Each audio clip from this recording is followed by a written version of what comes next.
I'll be talking about Wear OS. More specifically, development for Wear OS is kind of a broad topic, so we'll concentrate on building UIs for Wear OS, and that is using Compose.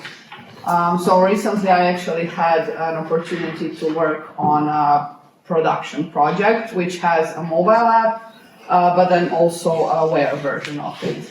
And I was actually surprised at how easy it was to switch from developing a mobile app to developing a Wear app. And you'll also see that it's actually quite easy to grasp. So first we'll start off with a brief introduction to Wear OS, just what it is as a platform and an operating system. Then we'll go through some of the key design and behavior principles for user interfaces for watches, smart watches, and then we'll actually see how to build UIs using Compose. Okay. So first off, Wear OS is basically Android. It's a special version of Android that's tailored for wearables and smartwatches. It was introduced in 2014, so almost 10 years ago, but it used to be called Android Wear. Then Google rebranded it since they didn't want it to be so tightly associated with Android, just in the sense that you can pair a Wear OS smartwatch with an iPhone. So they rebranded it to Wear OS. And each version of Wear OS is based on a certain version of Android. The newest one is Wear OS 4.0, and that one is based on Android 13. So from a user's perspective, what can you do with a smartwatch that has Wear OS? So what you typically do first is you pair it with your phone. You don't actually need to do it, but you will miss out on a lot of capabilities. And then once you pair it, you can receive calls and of course answer them if your device has a microphone, and then you can also receive notifications, which can be either local, so sent from the smartwatch itself, or bridged automatically from your paired mobile device. And then you can also install apps using the Google Play Store, so the same way you would do for a mobile device. The support for apps for Wear OS is quite okay now. Most of the biggest fitness apps have Wear OS versions. Google has Wear OS versions of a lot of their apps and also some messaging apps. For example, I think WhatsApp just came out with the Wear OS version just recently. The support is getting better by the day. Then from a developer's perspective, you can of course develop those apps. Apps can be classified either as standalone, meaning that they don't need a phone to function at all, or they might be, let's say, as a companion, in which case they do need a phone for at least something, maybe at least for authentication. In that case, they're called non-standalone. And then, of course, if you have an existing mobile app, you can create a Wear version of it. And in that case, you can actually reuse all of your business logic, so everything from your domain and data layer, and then just create a different UI for the Wear app. But then, other than apps, you can also build some additional surfaces to make the user experience a bit better. Surfaces are basically like, let's say, different things you can build for smartwatches, and they are all very important. They are all developed in kind of a different way, so I'll just quickly go through them. First off, we have watch faces. Watch faces are shown on a smartwatch by default. They usually show time, of course. You can build watch faces, and you can also put slots for content on them, and these slots and content is called complications. So on the watch faces, you can put slots for complications, and you can see here that the complication we have is showing the current weather. So all of these examples actually show different surfaces for a weather app. So for the watch face and the complication, you would only show one piece of data and that's it. Then we have notifications. Notifications are basically the same as on mobile devices. They are implemented in exactly the same way, and they show a bit more of data, and then you can also, of course, use them to notify the user that something's happened. Next we have tiles. So tiles are somewhat similar to widgets for mobile apps, and tiles are used to show a bit more data, but tiles are usually just one screen. And if you use the smartwatch, you would see that it has like a horizontal carousel for those tiles. And then as a developer, you can build tiles, and as a user, you can rearrange them and choose and pick the tiles that you would like to see. And finally, we have apps. Apps are quite similar in some ways to mobile apps, and as I said, all of those surfaces are developed in a different way, and today we'll be concentrating specifically on apps. So for building apps for Wear OS, you basically use the exact same toolset as you're used to, so both for building them and distributing them. And you also have the whole Android framework at your disposal. I mean, it is Android at its core, after all. So you might ask yourself, what's the difference? Most of the things that are different are actually, let's say, at the UI layer, where you have some different design and behavior principles to those that you might use to on mobile apps. We'll go through some more concrete guidelines, but first of all of them are somehow inspired by some key differences between wearables or smartwatches and mobile devices. So wearables are, first of all, small devices. Of course, depending on the manufacturer, there are different screen sizes. But the smallest wearable is actually really small, like this is a 40 millimeter watch, and it is quite a small surface. The next difference is how the user interacts with a smartwatch as opposed to a mobile device. So generally a user would glance at their smartwatch, they might execute an action, and they would expect it to be done in a matter of seconds, so they would not keep staring at their smartwatch, but rather just look at it, do what they need to, and move on with their life. And the final thing is that smartwatches are, of course, not something you typically use sitting on your couch and browsing through, but rather users usually use them on the go, so they might be taking a walk, a run, they might be at the gym exercising or something like that. And with these in mind, we can go on to some more concrete guidelines, but basically all of those are inspired with the key differences you see here.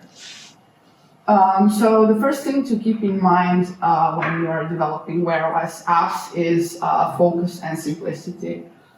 So when you are choosing a feature set you'd like to implement for your Wear OS app, definitely focus only on the most important ones, or maybe those that the users might use frequently.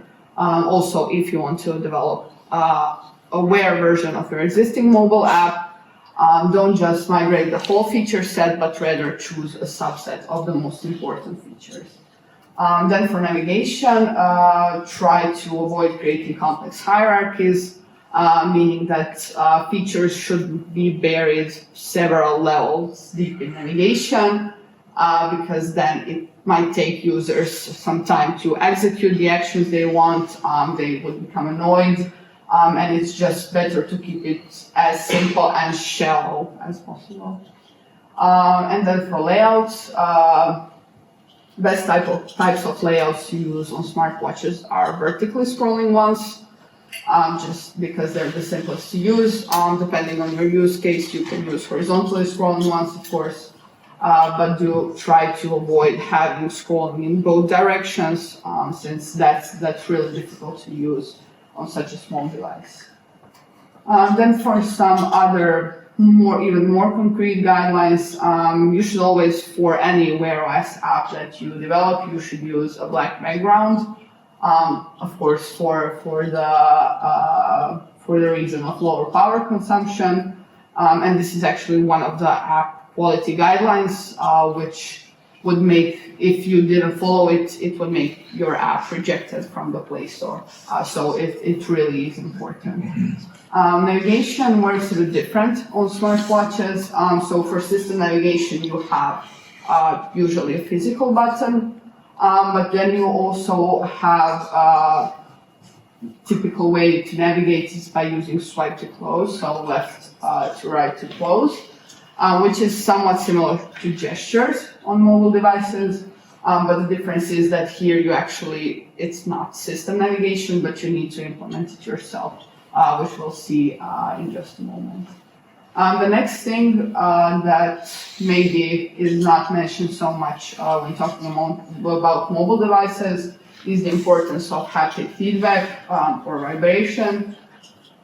So whenever something happens, there's a state change, there's some kind of an event, the user should be notified about it using haptic feedback, for example. This is a good practice for when you might have a long-running operation, for example, an API call.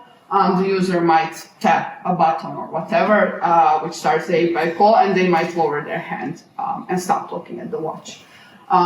In this way, they might miss what the result of the operation was. So it's a good thing to signal that something happened, just to notify people that they should look at their watch.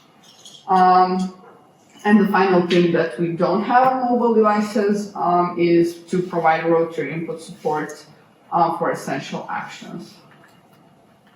Okay. So rotary input comes from, depending on the device. On some devices, it comes from rotating side button, and some devices have either a virtual or a physical bezel around the screen, and you can actually use this rotary input to, of course, control your views.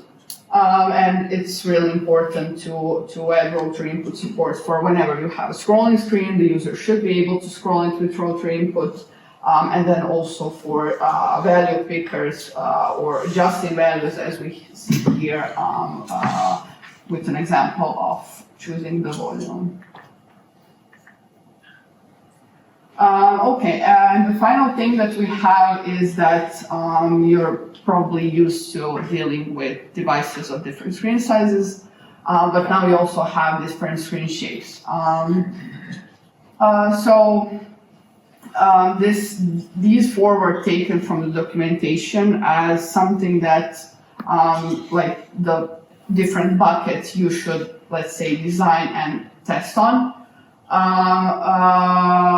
But of course, the manufacturers can do whatever they want. I think most devices on the market today fit some of these. So yeah, they should be enough if you test on a few of them. The one that's the most important is the small round watch. This is maybe the most common one. It's also the one for which it's the most difficult to get your UI looking good on, because it's round, of course. So the small round watch is definitely something you should first test on. Of course, if something looks good on a small round watch, there's a good chance it will look good on the others. But if for some reason you cannot get it working well on all of them, there is a way to, in runtime, find out whether a device is round or square, and then you can also provide different resources for round and square devices. Okay, so let's now see how we can actually use all of these guidelines and the things that I mentioned to actually build user interfaces using Compose. So Compose for Wear OS, deep down, it's the same as on mobile platforms. So the composable annotation, recompositions, modifiers, remember everything that you're used to. If you already use Compose, it's the same. Most of the differences come from the things we discussed. So the maybe differences in design and behavior, so they are mostly on the surface level. So we have wear-specific navigation, layouts, which of course look good on small and round devices, and then some components which would typically be used in stuff that's available on a smartwatch. And this all reflects in the dependencies, in the way that fundamental Compose dependencies are completely shared with mobile, so you use exactly the same thing. But then you have separate wear dependencies on the topmost layer. So let's see what this could look like with actual dependencies. So here I've got a list of some of the most common normal Compose dependencies, and we'll see how we transform them to be used on Wear OS. So first off, for runtime and UI, as I said, all of the most basic Compose things, they are completely the same. You just use them the same as you would in a mobile app. For foundation, so that's your layouts, rows, columns, lazy lists. There is a Wear version of foundation, but it's additive, meaning that you can use both if you need to. Then for navigation and material, it's a bit different because there are Wear-specific dependencies, but they should replace the normal ones. So for the differences are, for example, for material, you of course have some new composables, but then you have some regular composables such as button, icon, text, which just behave in a different way. So they're called the same, but they might have different parameters, different behavior and stuff like that. So while you theoretically can use the normal Compose dependencies, it's of course much better to use the Wear-specific ones. And also definitely do not include both of them in the same module because I had issues with, so as I mentioned, we had a mobile app and then a Wear version of it, which we had both in the same project. And I tried to include, both materials inside one module, and everything worked well on the Wear version of the app. But then when I built the mobile one, it actually started crashing. So it's definitely not something to take lightly. Okay, and now for some code to see some of those Wear-specific composables that I mentioned. Starting at the root of it all, navigation. So basically, your regular nav host is now replaced by a swipe dismissible nav host, which of course supports the swipe to close navigation we mentioned earlier. Nothing really that different about it. You list your routes, you list your composables here, and you use the nav controller to navigate.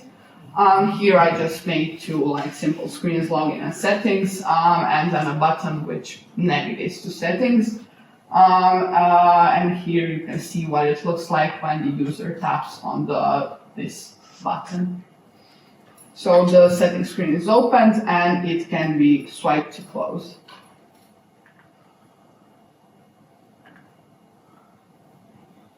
Okay, already I wanted to start off with the empty scaffold, but now we already have the first element, so let's go with it. So the scaffold is in the same way as for a mobile app. It's like the basic thing you'd use for most of your screens. The difference here is that it has different slots.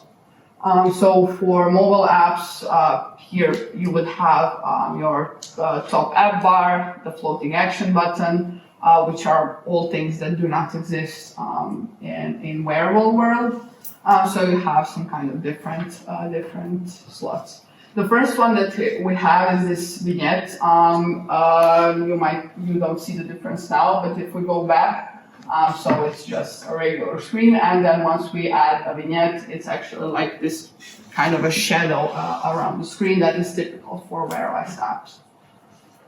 The next slot that we have is a slot for a position indicator, which you can see on the right here. Of course, this position indicator needs a scroll state, so I've just gone ahead and added it here, but the contents inside the scaffold do not matter. It's just a scrollable column. And yeah, it's a good thing to, it's also one of the app quality guidelines to make sure to always show a position indicator whenever you have a scrollable screen. The next slot and composable we have is the one for time text. So this time text composable behaves differently depending on the shape of your watch. So for round watches it's curved, and then for rectangular or square ones it would be straight. And this is also one of the guidelines to try to always include the time text. So on every screen of your app it would be good to include the time text. Since of course one of the basic features of the smartwatch is to see time, so it's good to always show it to the user. Next up we have layouts. We actually have this Wear specific layout that is called scaling lazy column, and it's basically a Wear version of lazy column. But it's kind of optimized for round devices in the sense that items scale up and down as they enter and exit the screen, just so they look better on a round screen. So how you'd implement it? Well, you start off with basically the same thing as you would for a lazy column. You of course need the scroll state, and then you put your content inside it. Also, the same thing, you have your item or items emitters where you can emit composables of different types. As in this example, we have a text and then a setting item, which is not that important. But yeah, you just emit the items in the same way as you would for a lazy column. Something that's a bit more interesting about the scaling lazy column is this auto-centering parameter. When you use it, it actually, Compose adds enough padding to the top and the bottom of your screen so that the first and the last item can be scrolled to center, which of course makes it easier for the user to interact with the first and the last item. This is actually something that's on by default. You can turn it off, but this is like what the app would look like. And in this case, you need to provide some custom padding yourself, which you can, of course, also do. But if you have, in my experience, if you have more complex screens, so those that have a scaffold and then a scaling lazy column inside it, and then the time text we just saw, the position indicator. If you use custom padding, then these kind of get messed up and they do not scroll in unison as they should. So I found it best to just use, centering, and that's it. Okay, let's scratch that now. And then also we have this blink behavior, which you can just use to get snapping. So as the user scrolls through the list, items are snapped to the center. And in the end, this is how it would look like.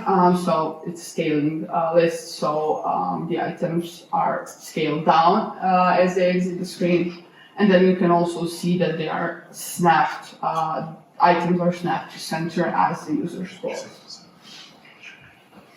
And then the final thing is what I mentioned, so rotary input support.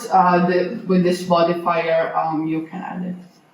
So this simple modifier makes it so that using the rotary input will scroll your list. This modifier is actually not a part of the standard compose dependencies, but actually from an outside library called Horologist.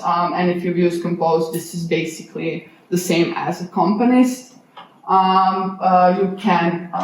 You can just use the base compose dependencies, but this one is a lot simpler. And then if you want, it also gives you haptic feedback as the user scrolls and the snap behavior and a lot of other things. And it's even recommended in documentation. I think it will become stable soon and move to the regular dependencies. Okay, next up we have chips. Chips are nothing really special. Pill-shaped containers with slots for icon and some labels.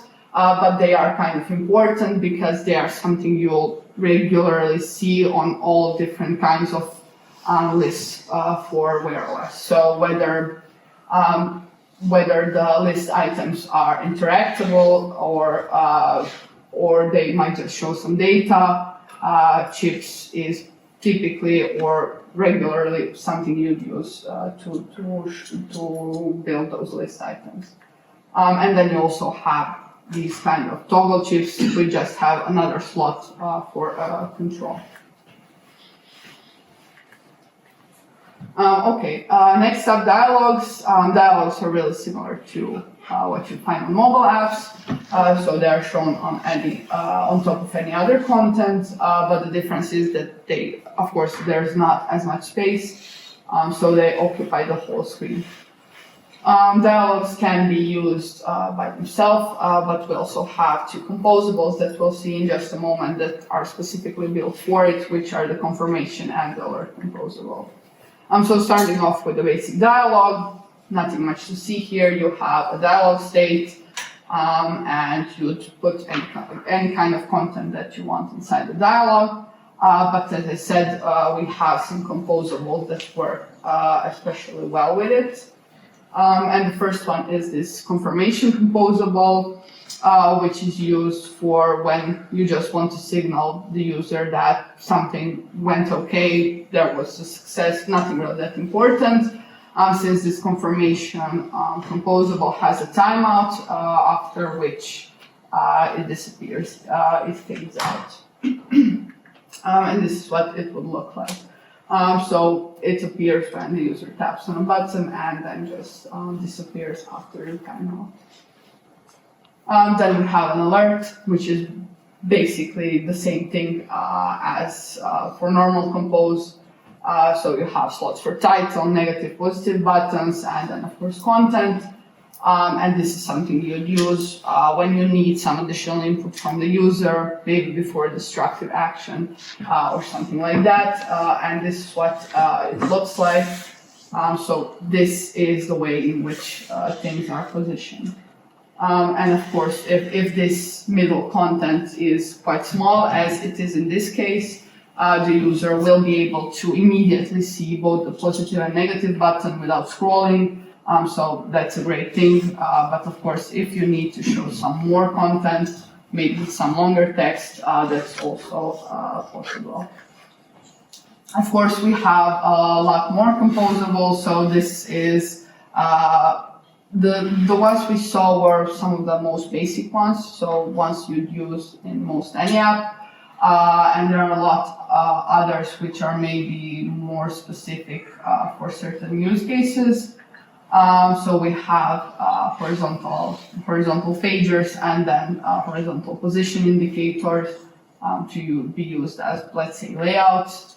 Then we have this progress indicators, which actually go around the whole screen and can be used for things like tracking the progress of an exercise for fitness apps, or in this case, for like a stopwatch or tracking time. And then, of course, some different inputs. So in the middle, we have some kind of picker. This is something you maybe use for a date or time picker. And then also some different controls for picking and adjusting values. There are a lot more inside the developer documentation, of course. and there's even more inside the horologist library I mentioned. And then finally, testing your app. So as usual, you can test your app on an emulator. You actually have 4 different emulators for each of the screen shapes we mentioned before. And you just set it up as usual. You can also pair the emulator either with an actual phone or another mobile device emulator. And if you have a real device, you can of course test on it. The first thing you do, the same on a mobile device, you would first need to enable developer settings, which is done in exactly the same thing, in the same way. So tapping on the build number 7 times or something like that. And after that, you can, some devices have a USB port, but I don't think it's that frequent. If they do, you can use it. Otherwise, you can either use wireless debugging or Bluetooth debugging, which actually works through the phone. Okay, and then just to really quickly jump into Android Studio and see that this actually works and what it looks like. Okay.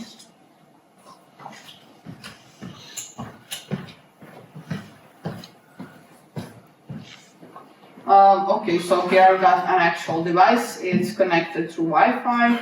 And I'll just build the app real quick so you can look at it while I talk. So as you can see, this is our main activity, which is something exactly the same as you see for a Compose mobile app. This flag, just ignored it. I added it to make it a bit easier to show the app here because I couldn't find a way to keep the screen on in developer settings. Okay, so this is the app that we have. It's the same one we already saw in the slides. So it's just a scaling list with these kind of settings items. Everything that we've already seen. So the scaling lazy column, which is now inside the scaffold, and we also have this. For the time text, if you remember, we also have this scroll away modifier, which of course takes the scroll state and makes the time text scroll away as the user scrolls, which is something you typically use for lists. Otherwise, the time text is glued to the top of the screen.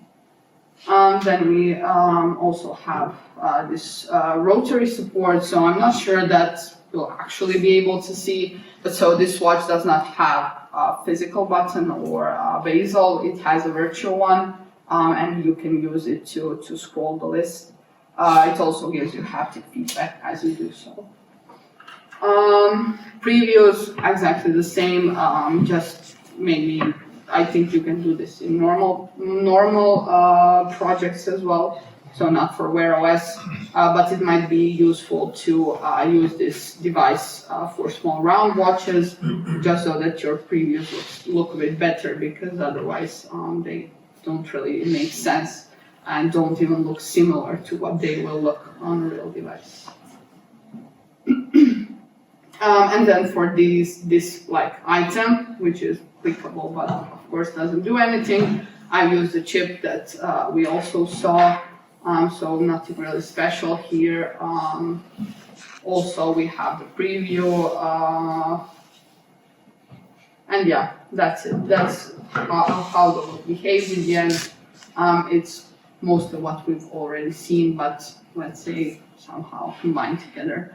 And your device is shown here the same as it is for a mobile device. You'd pair it through Wi-Fi using the same thing you do for a mobile device. So yeah, it actually turned out to be quite similar in a lot of ways to mobile development.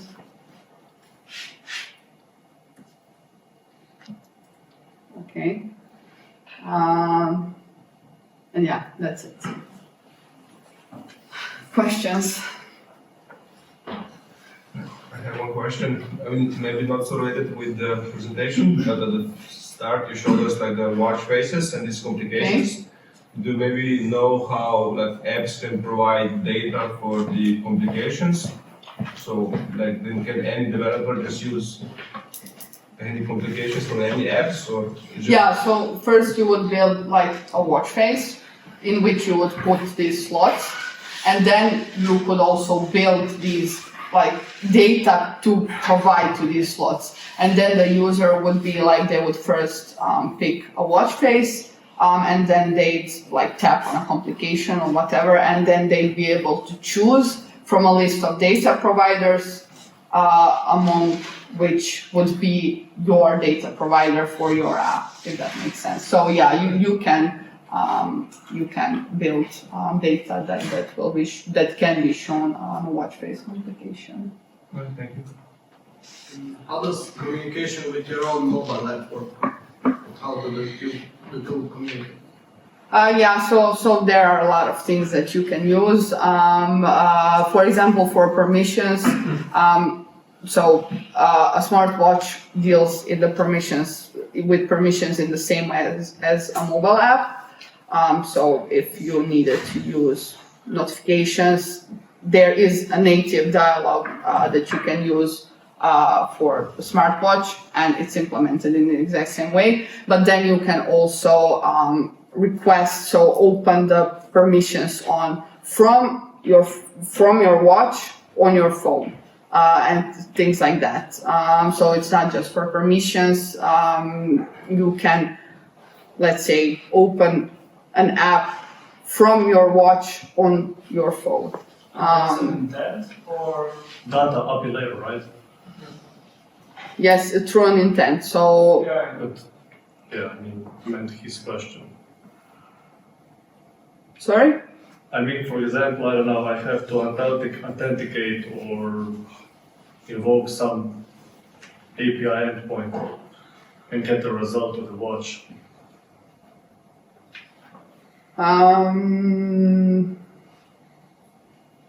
So for some kind of an authentication or something like that. That's probably made automatic. Yeah. I'm not sure. I didn't really have experience with developing it, but it's something.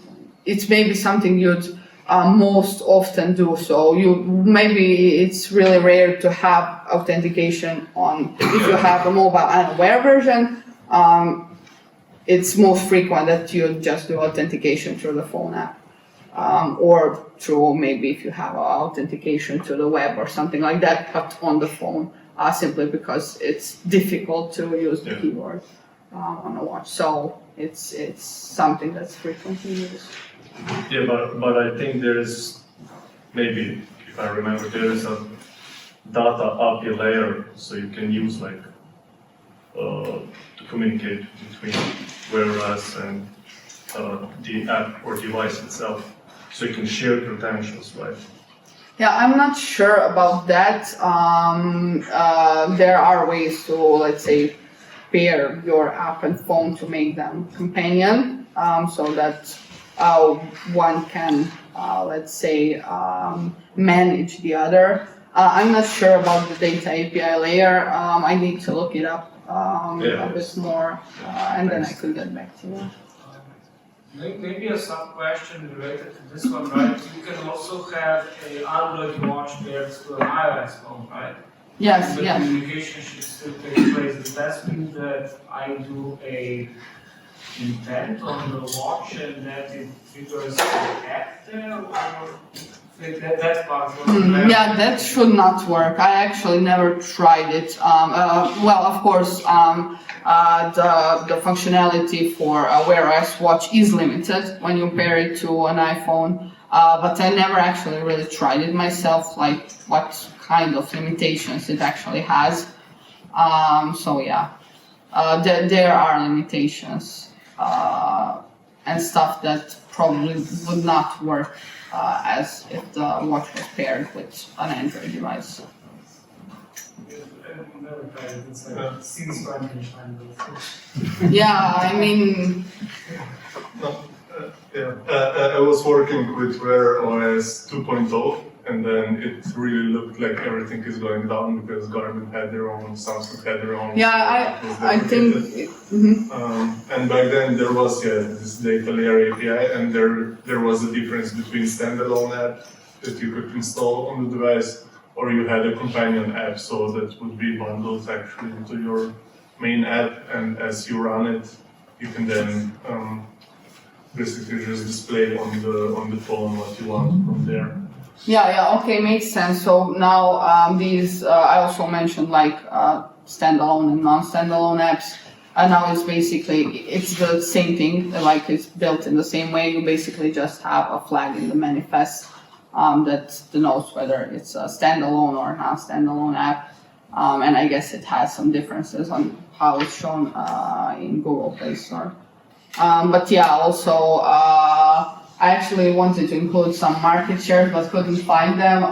And yeah, I guess Wear OS was really not that popular a few years ago. But I guess Samsung adopting it did really boost its popularity. So hopefully it will become even more popular. Do you maybe know how the development compares to WatchOS development? I have a feeling, so we did this on a production app and we also had a WatchOS version of the app. And I kind of have a feeling that there are more differences. So there are more differences between Wear OS and WatchOS than an Android and an iPhone. So they have a lot more strict, let's say, UI elements. Or so, for example,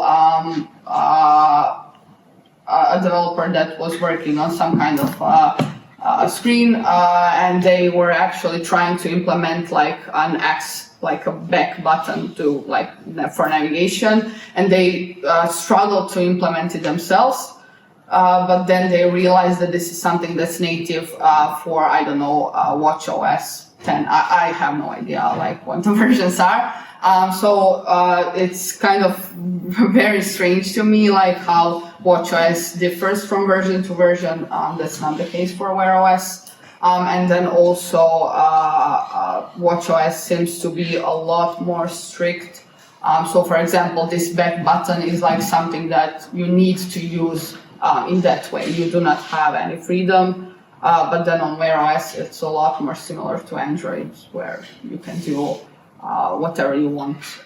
So I kind of feel that there's even a bigger difference between the two platforms when talking about wearables.